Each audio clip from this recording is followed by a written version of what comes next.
Hey guys, welcome back to Disgustingly Easy, the podcast for women who are in it for the long game. This is part 2 of the story that led me to get my autism diagnosis, as well as some recontextualization of various experiences through my life. So if you haven't listened to part 1, you need to go back and have a listen. It'll make everything make sense.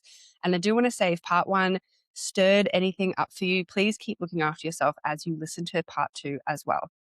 This part goes into sexual assault, medical misogyny, burnout, and grief. If these are things that come up in your own story, please take care. Pause if you need to, come back if you want to. You're allowed to take this at your own pace. When we left off our last episode, I had just left my job in child protection. I'd gone to the doctor on the Monday asking for the medical certificate and got one for 4 weeks and never went back. For the first time in a long time, I didn't know who I was supposed to be next. And I just knew that I couldn't return to a system that was slowly killing me and telling me to be more resilient. After a few months off, I had enrolled in my PT certificates and I wanted something that felt like it belonged to me, something that felt embodied. And around the same time, I'd found this job through Seek. It wasn't a typical role. And obviously, as I said in the end of the last episode, there are reasons for personal safety and legal liability that I'm not going to name the workplace or identify exactly what the job was. What matters is that I thought this role would be different.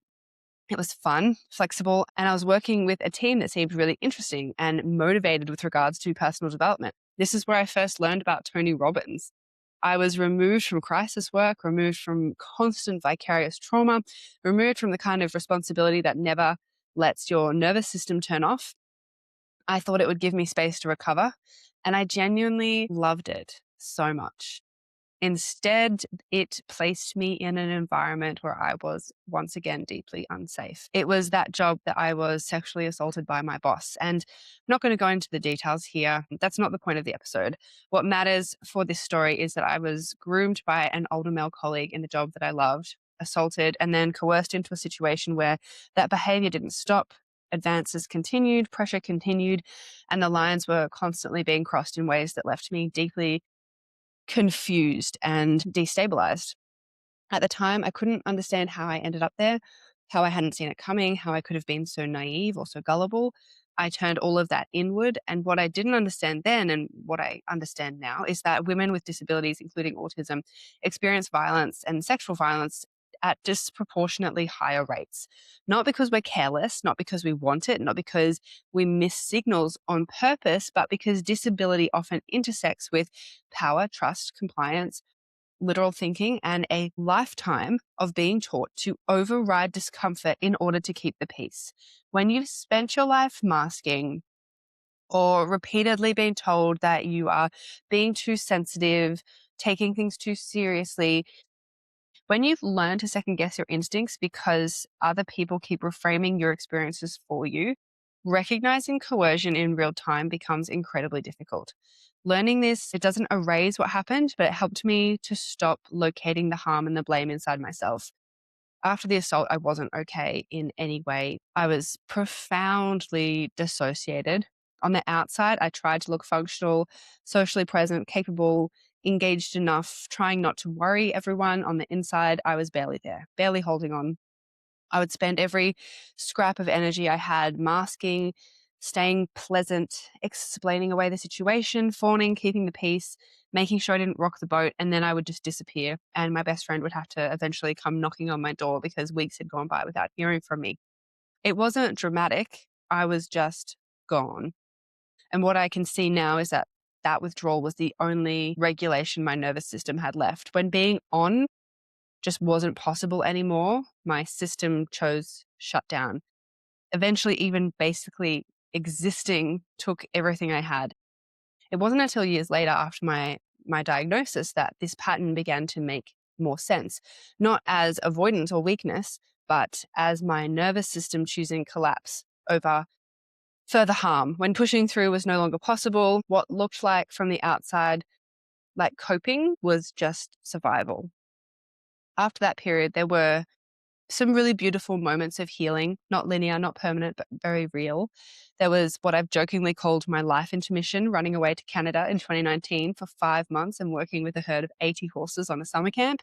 I've spoken about that before on the podcast, so I won't go into it, but it was a literal lifesaver. Being anonymous for a while, living outside, being away from technology, being with animals, having my days structured around movement, care, simplicity. It's like autistic heaven, right? My nervous system finally had room to breathe. And I came home and then COVID happened. And now I want to be very clear. I know COVID was not a good time. People were dying, lives were being devastated. I don't want to minimize that, but for my nervous system, lockdown was so good. Not being able to leave the house was oddly perfect. No social obligation, no constant decision making, no recalibration of who I was supposed to be or where I was supposed to be. I meditated every day. I exercised every day. I did breath work every day. I did yoga every day. I worked on myself every single day.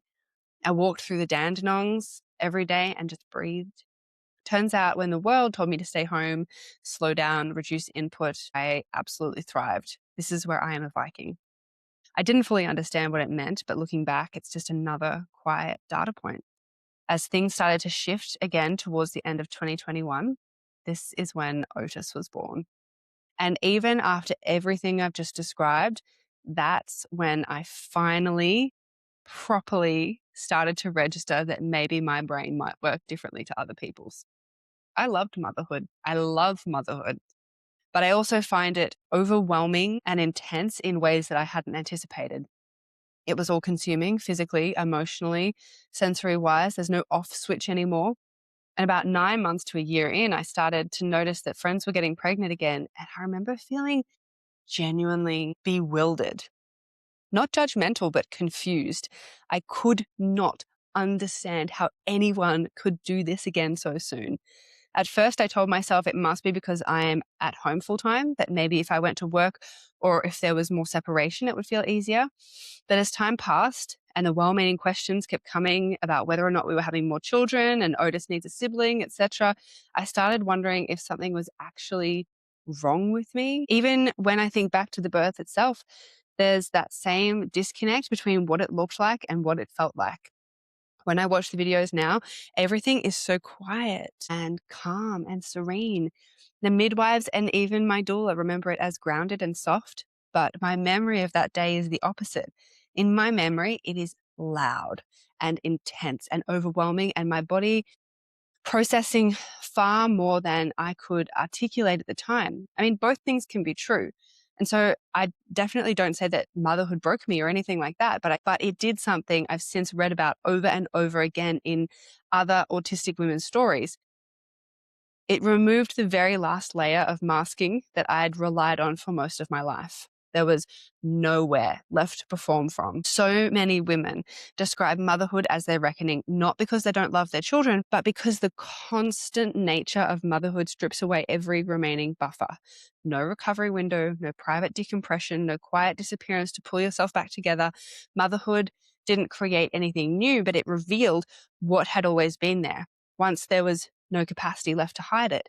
Which brings us back to that moment from part one where I saw that TikTok. When I saw that creator say, "You're not highly sensitive, you're autistic," I wasn't in a place where I could even dismiss it or intellectualize it away. Motherhood had stripped me of my coping strategies and my nervous system was already operating without a buffer. It was only a few days later, desperate for answers, I booked an assessment for a few weeks' time. And then between the assessment and getting the results, we moved from the outer suburbs of Melbourne back into the city. We'd finished renovations that nearly broke us. Nathan was still undiagnosed and struggling. We had a 2-year-old. Life looked okay, but internally I was terrified. Terrified of the assessment outcome, terrified of being labeled as having a disability, and equally terrified that I would say all of this out loud and be told that it wasn't real, that it was just me and I was the problem.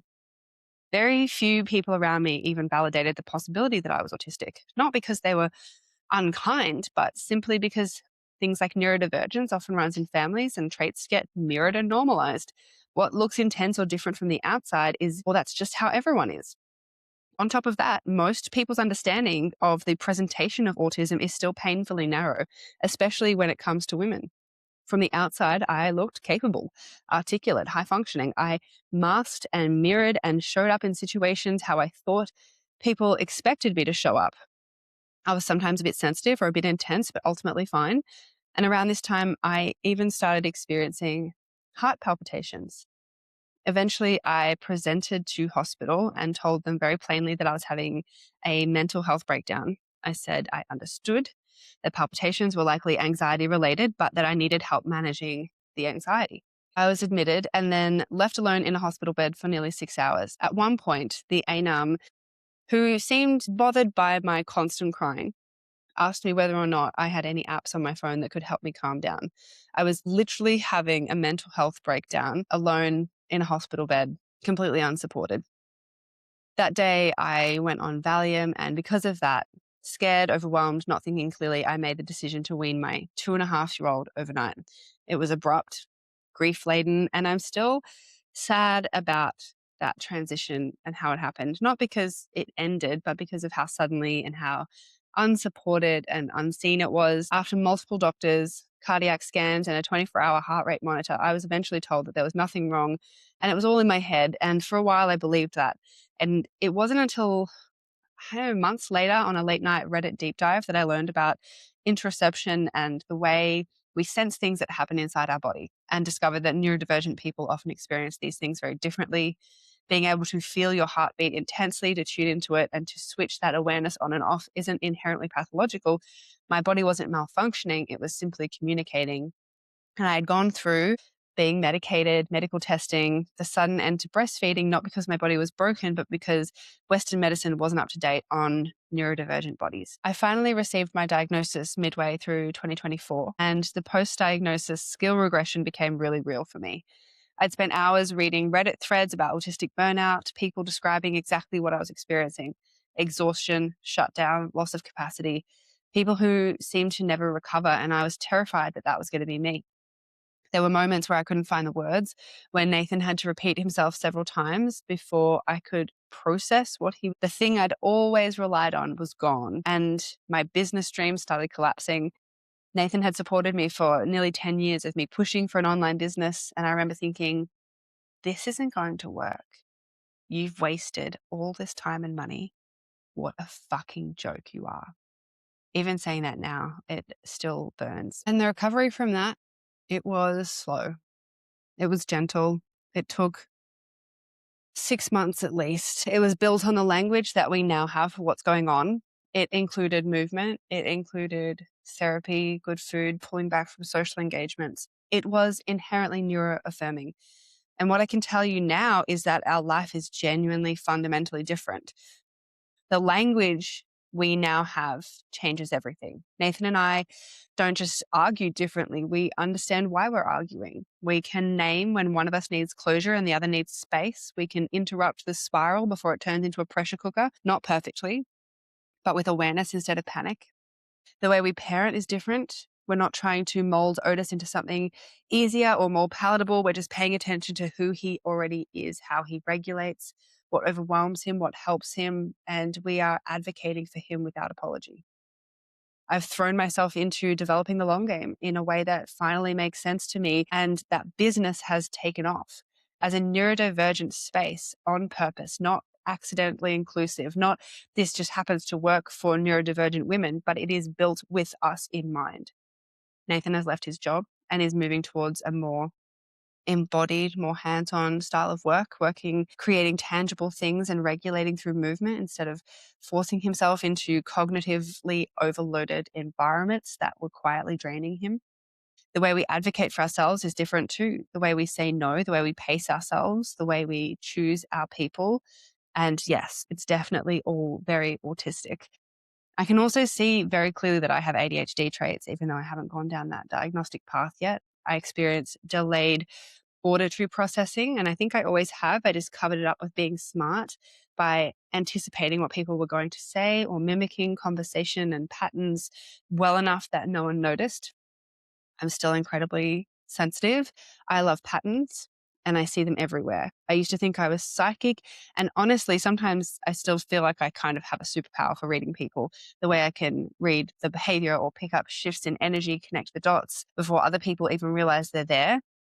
The downsides of what I now understand to be my autistic nature is things like demand avoidance. a deep need for clarity or certainty or resolution. And I can see how that has played out in my relationships, how my need for closure can become so intense that I will follow Nathan around in an argument and trying to fix everything immediately. Not because I want to fight, but because the unresolved tension feels unbearable in my body.